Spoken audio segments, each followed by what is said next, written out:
Hello everyone. आप लोग तो मुझे जानते ही हैं। मेरा नाम है शीतल और मैं हूँ गोमती इंटरप्राइजेस की फाउंडर। मैं हमेशा वन एंड ऑनली इसलिए बोलती हूँ क्योंकि अभी तक सिर्फ मैं हूँ और ये मेरी जर्नी है। ठीक है। तो आज एक वीडियो बनाने का एक बहुत ही सिंपल सा रीज़न है।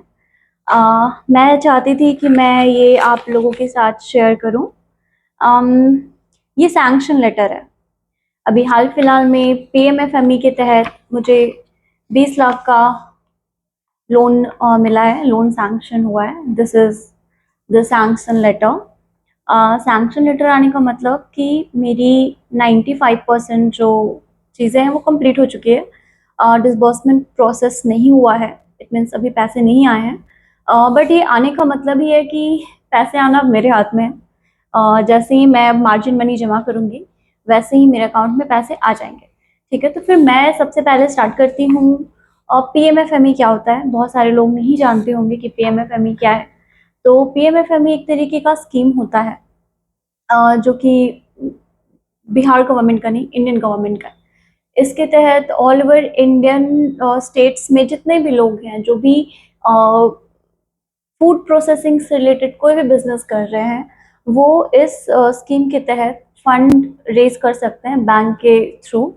और फंड रेज करना मतलब ये एक लोन होता है, ये कोई ग्रांट नहीं है। ना ही ये किसी तरीके का इक्विटी आपको देना होता है। आई रियली होप आप इक्विटी का मतलब समझ रहे होंगे। इसमें आप कुछ ज़रूरी दस्तावेज बैंक में जमा करते हैं और उस आधार पे बैंक आपको लोन प्रोवाइड करती है। ये इंडियन गवर्नमेंट से सपोर्टेड है। इंडियन गवर्नमेंट की स्कीम है। आप ऐसे ही जा कर के बैंक में नहीं बोल सकते कि मुझे बिजनेस लोन चाहिए। हर तरीके की स्कीम्स होती है। जैसे मुद्रा लोन, मैं ऑलरेडी मुद्रा लोन की बेनिफिशियरी हूँ। मुद्रा लोन में क्या होता है कि वो आपको सीसी देते हैं। खैर, बहुत सारी स्कीम्स हैं बट आज मैं बात करूँगी सिर्फ और सिर्फ पीएमईजीपी के बारे में। सॉरी, पीएमएफएमई के बारे में। पीएमईजीपी पीएमएफएमई ऑलमोस्ट सेम ही है। पीएमईजीपी में 25% सब्सिडी मिलता है जबकि पीएमएफएमई में 35% सब्सिडी मिलती है। डजेंट मैटर आप मेल है, आप फीमेल है, आप गांव से काम कर रहे हैं, आप शहर से काम कर रहे हैं, फूड प्रोसेसिंग यूनिट में आपको 35% सब्सिडी मिलती है। सब्सिडी का मतलब एक तरीके से वो पैसा जो कि गवर्नमेंट आपको पे बैक करती है। जैसे कि अगर मेरा 20 लाख का लोन हुआ है तो उसमें से 7 लाख रुपया मुझे सब्सिडी अमाउंट गवर्नमेंट के साइड से मिलेगा। मतलब कि मान के चलते अगर 10%, 10.5% अगर मेरा इंटरेस्ट है और मेरा लोन 8 साल के लिए है और 7 लाख रुपए अगर गवर्नमेंट ने मुझे बैक एंड से दे दिया है, इट सिंपली मीन्स कि ये जो मेरा फंड है वो इंटरेस्ट फ्री हो जाएगा। आज के टाइम पे आपको 20 लाख रुपया बिजनेस करने के लिए इंटरेस्ट फ्री कोई भी नहीं देगा। ठीक है। तो एक बड़ी बात है। आप सोच रहे होगे कि मैं ये आपके साथ क्यों शेयर कर रही हूँ। क्योंकि मैंने ये बिजनेस जब स्टार्ट किया था तो मैंने 2 लाख के पर्सनल लोन से स्टार्ट किया था। मुझे पता था कि मैं कर लूँगी और मैं कर रही हूँ। अभी तक हमारे मैन्युफैक्चरिंग यूनिट पे हाथ से बड़ी बनाने का काम होता था जो कि हमारे प्रोडक्शन कैपेसिटी का मतलब जो हमारा डिमांड है उसका बहुत ही कम था। अभी मैं 9 to 9 में सप्लाई कर रही हूँ। अभी मैं पटना में मोर देन 50 मार्ट्स में सप्लाई दे रही हूँ। तो प्लस ऑनलाइन भी हमारे सप्लाईज जाते हैं तो ऑर्डर्स कंप्लीट नहीं हो पाते थे। तो मैं चाहती थी कि इसे एक्सपैंड करूँ और भी वाइडर लेवल पे लेकर के जाऊँ। मैं स्मार्ट बाजार को अप्रोच करूँ, डी मार्ट को अप्रोच करूँ और भी डिस्ट्रीब्यूटर्स बनाऊँ। बहुत सारे लोग मुझसे कहते हैं कि हम इस जगह पे बेचना चाहते हैं, उस जगह पे बेचना चाहते हैं, आप यहाँ पे आके मशीनरीज लगाओ। बट द फैक्ट इज कि मैन्युफैक्चरिंग यूनिट बढ़ाने के लिए मेरे पास इतने पैसे नहीं थे। तो गवर्नमेंट की बहुत सारी ऐसी स्कीम्स है जो टाइम टू टाइम अगर आप उसको अवेल करना चाहो तो ईजिली अवेल कर सकते हो। खैर, इसकी तो बहुत लंबी स्टोरी है। मैंने इस लोन के लिए अप्लाई किया था 2024 में। इट डजेंट मीन कि 2024 में अप्लाई किया हुआ लोन मुझे अभी हुआ है, ऐसा नहीं है। मैंने 2024 में जब अप्लाई किया था 10 लाख के लिए मैंने अप्लाई किया था। वो नमकीन की यूनिट के लिए मैंने अप्लाई किया था। तो कुछ कुछ डॉक्यूमेंटेशंस लास्ट में रह गए क्योंकि इसमें बहुत ही मतलब ये इतना इजीली मिल जाए ऐसा कोई लोन नहीं है। इसमें बहुत सारे प्रोसीजर्स हैं, बहुत सारे डॉक्यूमेंटेशंस हैं। इन पर्सन वेरिफिकेशंस हैं, बैंक से लोग आते हैं, वेरीफाई करके जाते हैं, मशीनरीज देखते हैं कि आपका यूनिट रनिंग है या नहीं। मतलब ये लोन उन्हें भी मिलता है जो स्टार्ट करना चाहते हैं, बट बैंक उन्हें ज़्यादा मतलब प्रेफर करती है जिनका ऑलरेडी थोड़ा बहुत भी सेटअप रनिंग मोड पे होता है। तो जब मैं स्टोरी सुनाती हूँ, आई रियली होप आपके पास टाइम हो, आप इसे सुनेंगे। और आपको इसलिए सुनना चाहिए क्योंकि आज के टाइम पे 20 लाख रुपया, 30 लाख रुपया या 10 लाख रुपया बिजनेस करने के लिए आपको इंटरेस्ट फ्री कोई नहीं देगा। गवर्नमेंट अगर आपको दे रही है तो आपको इस चीज़ को अच्छे से समझना चाहिए कि ऐसी क्या गलतियां हैं जो मैंने की, आपको नहीं करनी है। आज जो मेरा लोन सैंक्शन हुआ है, इसके प्रोसीजर में मुझे बहुत ज़्यादा टाइम नहीं लगा। मैंने मार्च में अप्लाई किया था, मार्च, अप्रैल, मई, मतलब 2.5 महीने में मेरा ये हो गया। अगर सही प्रोसीजर से जाएं तो 15 to 20 days more than enough होता है। बट क्योंकि मेरे कोई लिंक्स नहीं है, मुझे खुद ही दौड़ दौड़ के बार बार बैंक जाना पड़ता है, तो मुझे थोड़ा सा टाइम लग गया। बट स्टिल बैंक ने काफ़ी सपोर्ट किया। बाकी मार्च क्लोजिंग के टाइम पे थोड़ा सा तो ये होता है कि टाइम लगता है। फिर ऑडिटिंग का काम स्टार्ट हो गया, तो जोनल ऑफिस से हमारे यहाँ विजिट करने के लिए आने में 1 मंथ से ज़्यादा। खैर ये बाद में बताऊंगी, पहले मैं बताती हूँ कि मेरे साथ क्या हुआ, स्टोरी PMFME की। तो जब मैंने 2024 में अप्लाई किया था, तो उस टाइम पे सारे डॉक्यूमेंटेशन रेडी थे। बैंक ने लास्ट में बोला कि आपको अपने ओनर का Aadhaar card and PAN card means KYC देना होगा। सी, बिहार में, आई डोंट नो इंडिया में क्या चल रहा है क्या नहीं चल रहा है, बिहार में as a women business owner अगर आप मुझसे पूछो, बहुत ही आसानी से लोग आपको रजिस्टर्ड फॉर्म में जगह नहीं देते हैं। मुझे तो नहीं मिला। रजिस्टर फॉर्म में बोले तो आपको अपने GST पे उस एड्रेस को चढ़ाना होता है।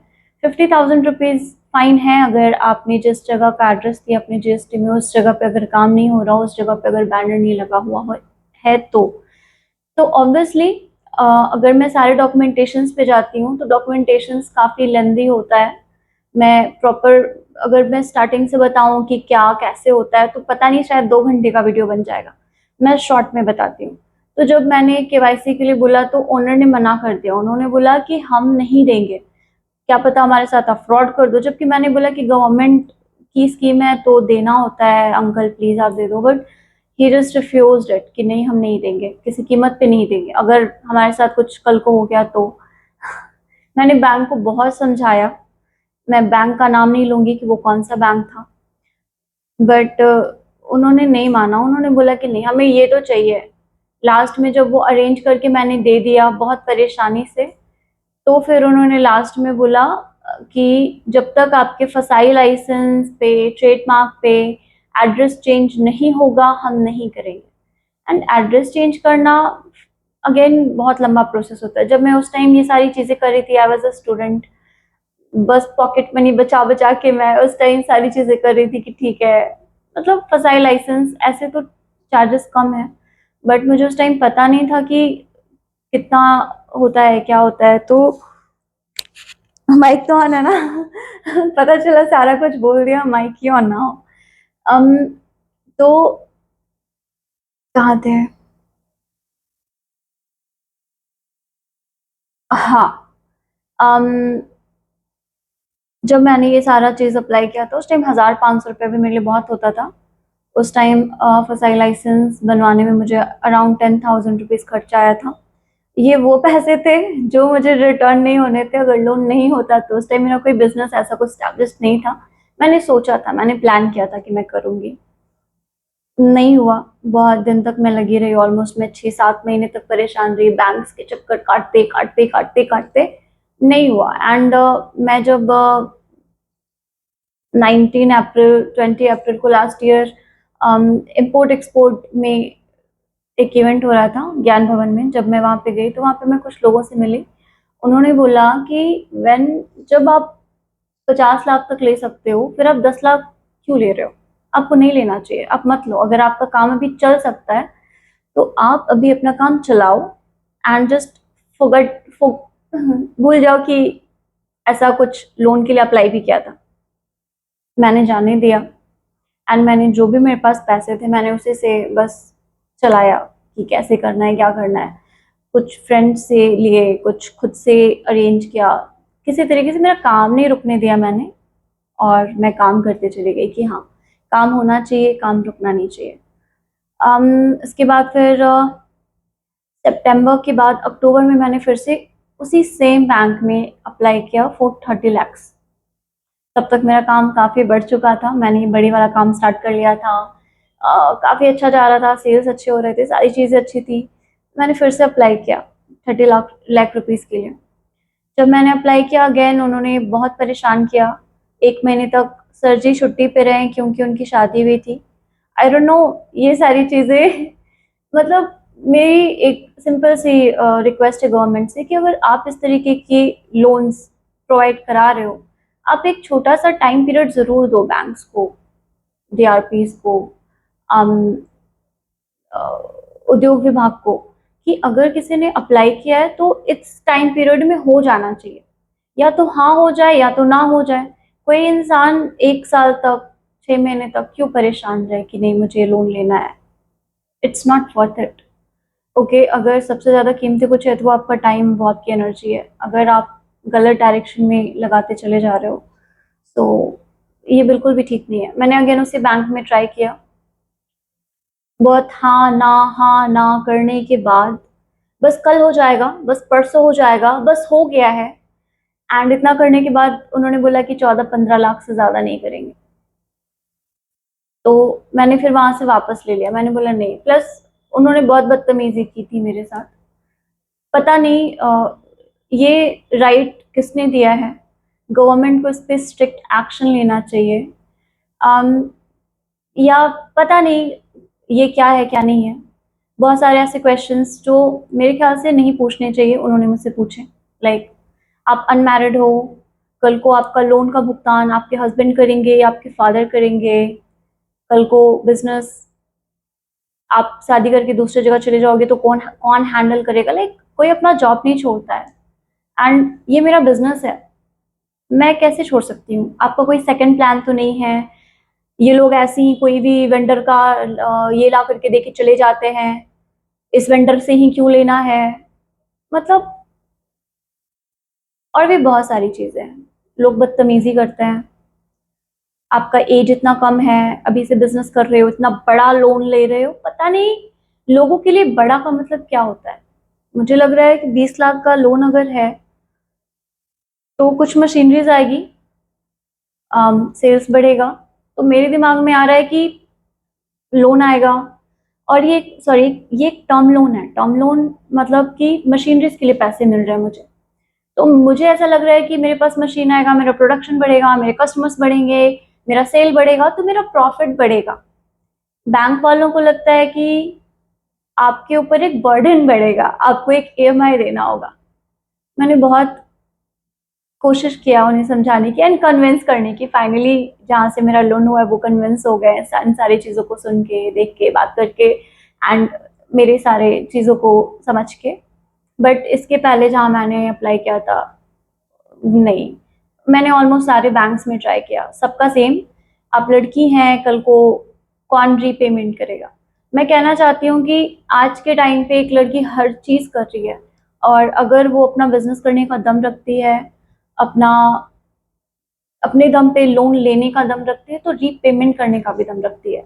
मुझे नहीं पता कि कितने लोगों के साथ कितने लोगों ने फ्रॉड किया है, बट एटलीस्ट ये किसी को राइट नहीं है कि आपके साथ ये ह्यूमिलिएशन वाला काम करे। ठीक है, गवर्नमेंट को इस पर स्ट्रिक्ट एक्शंस लेने चाहिए कि वो इस तरीके से पर्सनल क्वेश्चंस ना करें, कभी भी ना, कभी भी नहीं करें। तो फाइनली ये दो बैंक, मतलब आप सोचो, मैं ये चीज़ इसलिए बता रही हूँ कि 2024 में अप्लाई किया हुआ, पूरा 2024 के नवंबर मंथ में मैंने, अक्टूबर मंथ में मैंने अप्लाई किया था। तो अक्टूबर अक्टूबर 1 साल, एंड इधर जनवरी में मैंने उधर से वापस लिया था कि ठीक है, आप नहीं करोगे, मेरा कंफर्म हो गया।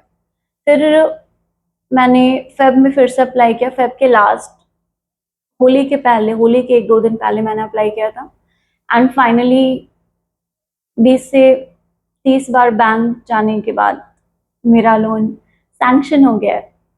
तो अच्छी बात ये मेरा प्रोडक्शन यूनिट बढ़ेगा, मेरे मेरे प्रोडक्ट्स लाइनअप और ज़्यादा होंगे, मेरे न्यू कस्टमर्स बनेंगे, मेरा टर्नओवर बढ़ेगा और मुझे किसी को अपने कंपनी में कोई शेयर नहीं देना पड़ेगा, इक्विटी नहीं देना पड़ेगा। 2 चीज़ें होती हैं, या तो आप इंटरेस्ट पे करो या तो आप इक्विटी पे करो। मुझे लगता है कि स्टार्टिंग के टाइम पे जब आप अपना खुद का ब्रांड बिल्ड कर रहे हो, इंटरेस्ट पे करना is more better than equity पे करना, ठीक है? तो बहुत जल्दी ही आप मेरा न्यू यूनिट देखेंगे, न्यू मशीन्स देखेंगे एंड न्यू कस्टमर्स देखेंगे।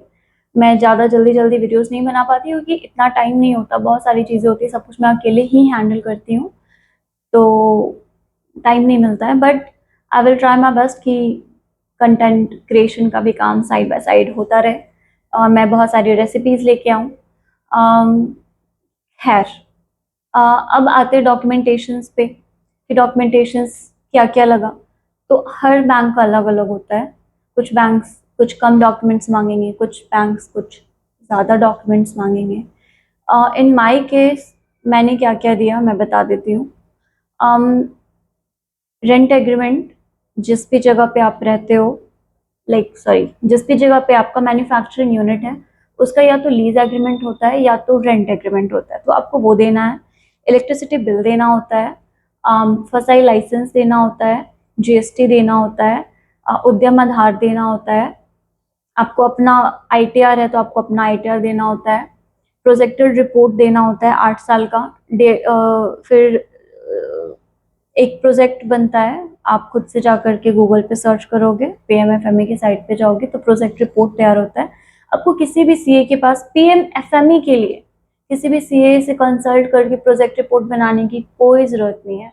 शायद वो आपसे 5-10 हज़ार रुपये ले भी लेंगे and this is not the right way. आपको पीएमईजीपी के लिए ज़रूरत पड़ता है, पीएमएफएमई के लिए कोई रिक्वायरमेंट नहीं है। तो ओके, इसके बाद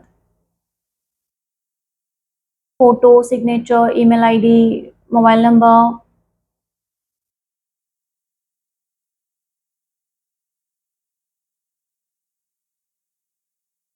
या दैट्स इट। इतने ही डॉक्यूमेंट्स लगते हैं।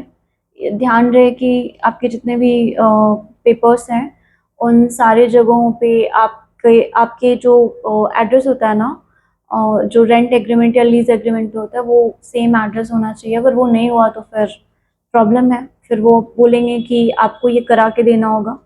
तो आप प्रिपेयर हो कि ये सारी चीज़ें मेरे पास डन है। अगर आपके पास ये सारी चीज़ें डन हैं, आपको अच्छे से जाके बैंक में अप्रोच करनी है, आपको बताना है कि मैं इसके तहत आया हूँ या आई हूँ और मुझे लोन चाहिए। प्रोजेक्ट रिपोर्ट देखेंगे बैंक वाले, बैंक मैनेजर होता है, आप डायरेक्ट बैंक मैनेजर से जाके कंसल्ट कर सकते हो। सेकंड थिंग, आप अपने जिला के उद्योग विभाग में भी जाके संपर्क कर सकते हो। आप उनके पास जाके बताओगे कि ऐसा ऐसा है। अगर आपका एग्जिस्टिंग बिजनेस है तो भी, नॉन एग्जिस्टेंस बिजनेस है, आप चाह रहे हो कि हमें स्टार्ट करना है, मेन्यू बनाना है कुछ, तो भी आप उनके पास जाओ, उनके पास अपना प्रोजेक्ट वगैरह दो, अपना बताओ एंड वो भी डीआरपी के थ्रू आगे प्रोसीड करते हैं।